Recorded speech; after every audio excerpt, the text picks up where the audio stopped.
YouTube நேயர்கள் அனைவருக்கும் என் வணக்கத்தை தெரிவித்துக் கொள்கிறேன். இன்றைக்கு ஒரு ஆண் ஜாதகத்தை ஆய்வு செய்வோம். இந்த ஜாதகர் அரசு வேலைக்கு செல்வாரா அல்லது தனியார் வேலைக்கு செல்வாரா அல்லது சொந்தமாக தொழில் செய்வாரா என்பதை இந்த ஜாதகத்தின் மூலமாக ஆய்வு செய்து பார்ப்போம். நம்ம ஆய்வுகள் அனைத்தும் பஞ்சபூத தத்துவத்தின் அடிப்படையிலே சொல்லப்படுகிறது. இந்த சொல்கின்ற பலனுக்கு பின்னாடி பஞ்சபூத தத்துவங்கள் அனைத்தும் அடங்கியிருக்கிறது. அது சுருக்கமாக பலனாக சொல்கின்றேன், அவ்வளவுதான். இப்போ இந்த ஜாதகத்துக்குள் வருவோம். இந்த ஜாதகர் ஒரு ஆண் ஜாதகர் 12/3/1984 அன்று மாலை 5:35 புனர்பூச நட்சத்திரம் 1ஆம் பாதம் மிதன ராசி சிம்ம லக்னத்திலே இந்த ஜாதகர் பிறந்திருக்கின்றார். தற்போது வயது 40வது வயது நடப்பில் இருக்கிறது. நடப்பு திசை புதன் திசை, சுக்கிர புத்தி நடப்பில் இருக்கிறது. இந்த ஜாதகத்தில் அரசு வேலை, தனியார் வேலை, சொந்த வேலை, இந்த 3 வேலையில் எந்த வேலை இந்த ஜாதகர் செய்வார் அப்படின்றது பார்ப்போம். பொதுவாக அந்த காலத்தில் வேலை ரொம்ப குறைவு, கல்வியும் ரொம்ப குறைவாக இருந்தது.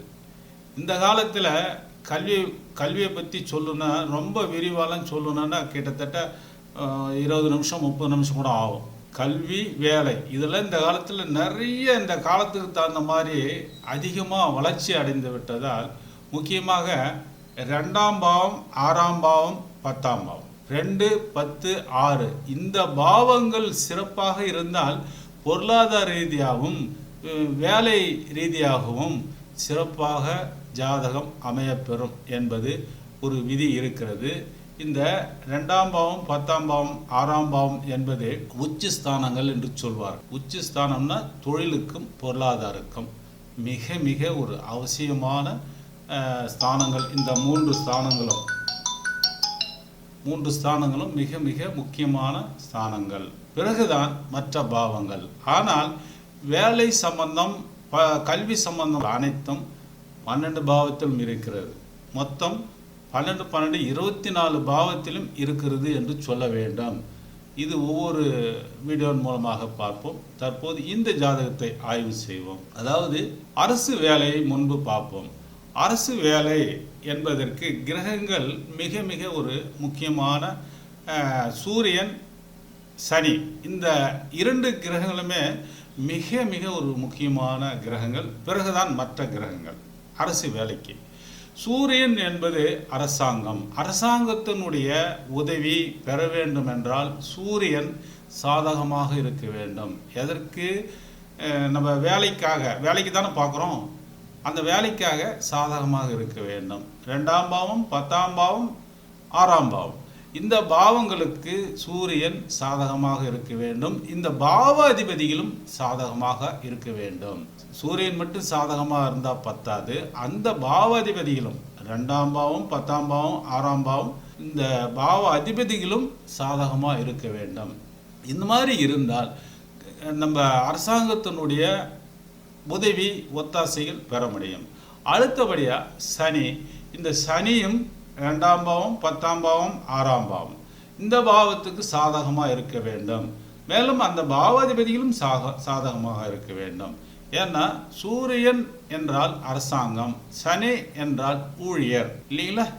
இவர்கள் இருவருமே இந்த பாவத்துக்கு சாதகமாக இருந்தால் அரசு ஊழியராக இருப்பதற்கு 100% வாய்ப்பு உண்டு. இது முதல் தரமான ஜாதகம், நம்பர் 1 ஜாதகம் என்று சொல்ல வேண்டும். மற்றதெல்லாம் பிறகுதான். அப்போ அரசாங்க வேலைன்னு சொல்லியாச்சு இல்லையா? இந்த சனியும் சூரியனும் இந்த பாவங்களுக்கு சாதகமாக இருந்தால் அரசு வேலை கிடைக்கும் என்று நம்ம சொல்கிறோம். ஆனால் எந்த மாதிரி துறையில் கிடைக்கும் என்றது மற்ற குரு, செவ்வாய், கேது, சுக்கிரன், புதன், ராகு, சந்திரன் இந்த கிரகங்கள் இந்த பாவத்துக்கு சாதகமாக இருக்க வேண்டும். அந்த கிரகத்துக்கு வீடு கொடுத்தவனும் சாதகமாக இருக்க வேண்டும். அப்படி இருந்தால் அந்த துறையிலே அந்த ஜாதகர் போய் பணியிலே அமருவார் என்று சொல்ல வேண்டும். அதாவது ஒவ்வொரு கிரகக்காரத்தும் சொல்கின்ற போது 30-40 நிமிஷம் வீடியோ போகும். சுருக்கமாக சொல்கிறேன். இந்த மற்ற கிரகங்கள் எது பலமாக இந்த 2ஆம் பாவத்துக்கும் 10ஆம் பாவத்துக்கும் 6ஆம் பாவத்துக்கும் சாதகமாக இருக்கிறது, வீடு கொடுத்தோன்னு சாதகமாக இருக்க வேண்டும். இருக்கின்ற போது அந்த துறையில் போய் அரசாங்க வேலையில் அமருவார் என்று சொல்லலாம். இதுதான் விதி. பிறகு மற்ற விஷயங்கள் 9, 12 பாவத்தில் இருக்கிறது. முக்கியம் இந்த 2, 10, 6 இந்த பாவங்கள் அந்த துறையில் போய் அமருவார் என்று சொல்வார்கள். அப்போ இந்த ஜாதகத்தில் சூரியன் 7ஆம் இடத்துல போய் அமர்ந்து விடுகிறார். அப்போ 10ஆம் பாவத்துக்கும் சரி, 6ஆம் பாவத்துக்கும் சரி, 2ஆம் பாவத்துக்கும் சரி சாதகம்னா சாதகம் கிடையாது. ஒரு குறிப்பிட்ட அளவு தான் சூரியனோட காரங்கள் இந்த பாவத்துக்கு கிடைக்கும். அப்போ குறிப்பிட்ட அளவு கிடைக்கும் போது அரசாங்க வேலை கிடைக்குமான்னா கிடைக்காது இல்லைங்களா. மேலும் சூரியனுக்கு வீடு கொடுத்தவனும் அதே போல் 7ஆம் பாவத்துக்கு 9ஆம் பாவம் என்று சொல்லக்கூடிய லக்னத்துக்கு 3ஆம் பாவத்தில் போய் அமர்ந்து விடுகிறார். 3 குடிவினை 7 போய் அமர்ந்து விடுகிறார்.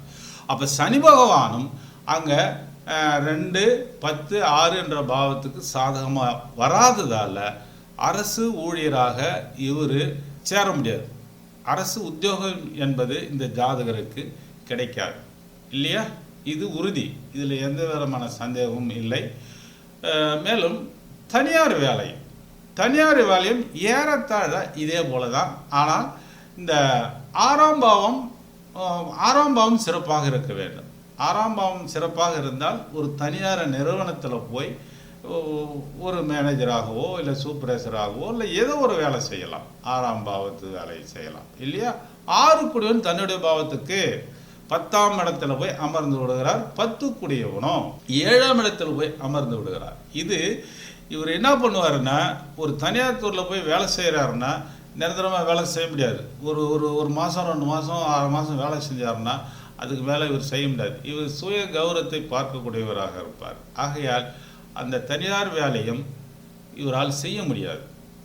அப்போ இவர் சொந்தமாக வேலை செய்யலாம், சொந்த தொழில் செய்யலாம். சொந்த தொழில் என்பது 7ஆம் பாவம்.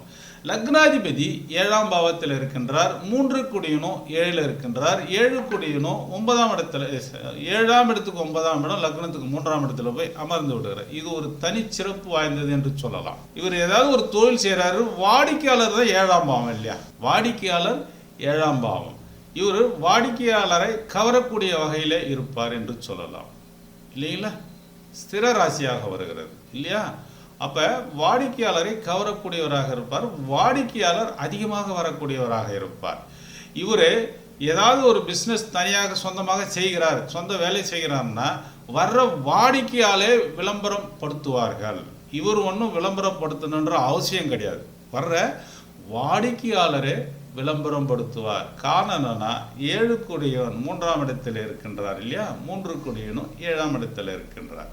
அப்போ இந்த 3ஆம் இடம் என்பது செய்தி பரிமாற்றம் என்று சொல்வார்கள். இவருடைய செய்திகளை வர வாடிக்கையாளர்களே மற்றவர்களிடம் சொல்லி அவர்கள் வாடிக்கையாளராக மாற்றுவார்கள். இதில் எந்த மாற்றமும் இல்லை. இந்த சொந்த தொழில் செய்வதற்கு இது சிறப்பான ஒரு ஜாதகம் என்று சொல்லலாம். அதே போல் தொழில் மக்கள் அதிகமாக வரும். மக்கள் அதிகமாக மக்கள் என்றது அதாவது வாடிக்கையாளர்கள் அதிகமாக வருவார்கள். ஆனால் இந்த ஜாதகத்தில் என்னன்னு கேட்டிங்கன்னா, அந்த லாபம் என்பது மிகப்பெரிய அளவில் எதிர்பார்க்க முடியாது. ஓரளவு லாபத்தை எதிர்பார்க்கலாமே தவிர அதிக லாபத்தை எதிர்பார்க்க முடியாது. முதலீடு குறையாது. முதலீடு போட்ட முதலீடுக்கு பங்கம் வராது. ஏன்னா இதில் 11ஆம் இடம்ன்றது லாபம்.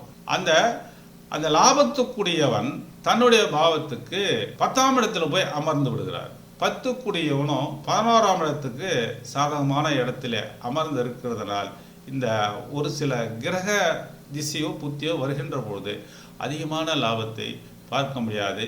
இது நிரந்தரமும் அல்ல. லாபம் என்பது முன்ன பண்ண தான் வரும் இல்லையா. அதே மாதிரி கிரகங்களும் ஜாதகத்தில் இருக்கிறது. அப்போ ஒரே கணக்காக வருஷமெல்லாம் வந்துட்டு இருக்குன்னு சொல்ல முடியாது. அப்பப்போ கிரகங்கள் திசாபுத்தி மாற மாற அதுக்கு தக்கவாறு தான் லாபம் நஷ்டம் என்றதெல்லாம் கணிதம் செய்ய சொல்ல முடியும் இல்லைங்களா. நன்றி. அடுத்த ஒரு ஜாதகத்தில் சந்திப்போம். லைக் பண்ணுங்கள், ஷேர் பண்ணுங்கள் உங்கள் நண்பர்களுக்கு. மேலும் நம்ம சேனலை சப்ஸ்கிரைப் பண்ணுங்கள். நன்றி, வணக்கம்.